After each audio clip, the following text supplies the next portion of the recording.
शिव शिवाय नमस्तुभ्यम। दोस्तों 2026 में मेरी पहली ट्रिप केदारनाथ की थी। हम लोग सुल्तानपुर से 23 अप्रैल को निकल चुके थे और हम लोग पहुँचे 24 अप्रैल को हरिद्वार में हम लोग स्टे किए।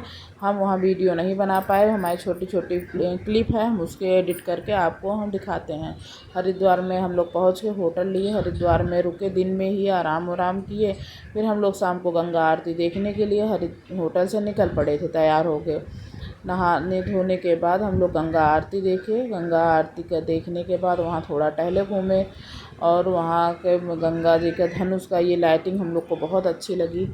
हर तरीके से लाइटिंग हो, बहुत सुंदर लगा। यहाँ गंगा आरती तो बहुत अच्छा होता है भैया। हरिद्वार में गंगा आरती ना देखे तो क्या देखें। और फिर उसके बाद गंगा आरती देखने के बाद गंगा माँ का दर्शन करने का हम लोग होटल में खाना खाए। फिर सुबह हम लोग निकल चुके थे गौरीकुंड के लिए, सोनप्रयाग के लिए। तो होटल से ही गाड़ी बुक कर लिए जो हम लोग को सोनप्रयाग माँ मनसा देवी, हरिद्वार में माँ मनसा देवी का भी दर्शन हम लोग नीचे से किए। वो हम निकल चुके थे सोनप्रयाग के लिए, गाड़ी बुक कर लिए थे। ये देवप्रयाग हम लोग जाते समय रास्ते में देवप्रयाग मिला। देवप्रयाग में हम लोग दर्शन किए। देवप्रयाग का दर्शन हुआ। दर्शन करने के बाद होटल में खाना वाना खाए। खाना खाने के बाद क्योंकि 24 चल रहे थे, 25 हो गया था, 24 को माँ धारी देवी का दर्शन किए। 27 का हम लोग का केदारनाथ का रजिस्ट्रेशन था, तो 27 को हम लोग को दर्शन करना ही था। इसके पहले हमको पहुंच जाना था और गाड़ी रिजर्व थी तो कहीं रुकना भी, और बारिश भी हो रही थी। फिर हम लोग 27 माँ धारी देवी माता उत्तराखंड की चारों धामों की महारानी मानी जाती हैं, चारों धामों की वहीं से रक्षा होती है। हम लोग माँ धारी देवी का दर्शन करके फिर निकल चुके थे सोनप्रयाग के लिए। सोनप्रयाग में बहुत बारिश हो रही थी और वहाँ पे हम लोग को गाड़ी दूसरी करनी पड़ी। वहाँ से हम लोग दूसरी गाड़ी हायर किए। दूसरी गाड़ी जो हम लोग को ले जाके गौरीकुंड उतारी। गौरीकुंड में हम लोग रात रुके और वहाँ पे खाना खाए और फिर गौरीकुंड में सुबह नहा धो के, वहाँ भी होटल लिए थे, सुबह नहा धो के गौरीकुंड में गौरी माता का दर्शन किए।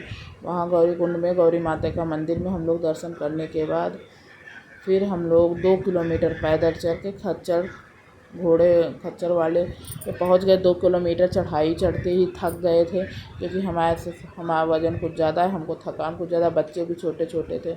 फिर हम लोग खच्चर किए, खच्चर से गए। नहीं हिम्मत है, भगवान कहते हैं जितनी शक्ति उतनी भक्ति।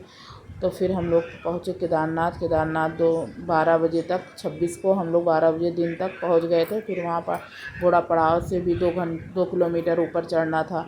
फिर ऊपर चढ़े, वहाँ कैंप में थोड़ी देर रुके थे घोड़ा पड़ाव में। ये गौरीकुंड में गौरी माता का दर्शन की फ़ोटो है। ये फ़ोटो पीछे रह गई थी, तभी हम अभी इसको एडिट किए हैं। गौरी माता का दर्शन करने के बाद ही हम लोग घोड़ा पड़ाव पहुँचे थे। फिर घोड़े पड़ाव से 2 किलोमीटर हेलीकॉप्टर जहाँ उतारता है, तो 2 किलोमीटर हम लोग फिर पैदल चढ़े। गौरी माता का दर्शन करने के लिए हम लोग नीचे गए थे। नीचे गौरी मंदिर है गौरीकुंड में। फिर घोड़ा पड़ाव पे हम लोग घोड़े से पहुँच गए केदारनाथ में घोड़ा पड़ाव पे। वहाँ पे पहुँचने के बाद आधे घंटे रुकने के बाद फिर हम लोग बीच में 2 किलोमीटर पैदल गए। तब जाके हम लोग को मंदिर की सीढ़ियाँ मिली। तब मंदिर की सीढ़ियों पे थोड़ी देर बैठे, आराम किए। 3 बज गए। फिर होटल वहाँ पे लिए। हम लोग शाम को केदारनाथ में आरती हुई, आरती का दर्शन किए। जैसे लग रहा था मानो भगवान ऊपर पहाड़ों पे प्रकट दिखाई दे रहे हैं। फिर सुबह हम लोग नहा धो के फिर दर्शन किए। बच्चों को बुखार हो गया था, ठंडक बहुत तेज़ थी। रुकने का मन तो और था, लेकिन बच्चों की तबीयत बहुत ज़्यादा ख़राब हो गई थी, छोटे वाले को। तो फिर हम सुबह दर्शन करके वो भगवान का आशीर्वाद लेके लाइन में लग के सुबह हम लोग को 7-8 बजे तक दर्शन मिल गया। और पहला सोमवार था और दिन एकादशी भी थी, पहला सोमवार था। 27 को दर्शन करके हम लोग अच्छे से दर्शन मिल गया और 12-1 बजे तक हम लोग गौरीकुंड फिर उतर आए थे। फिर वहीं से गाड़ी, किसी का फ़ोन नंबर लेके गाड़ी बुलाए। आप लोग को यह वीडियो कैसा लगता है आप लोग कमेंट करके ज़रूर बताइएगा। मिलते हैं आपको नेक्स्ट ब्लॉग में।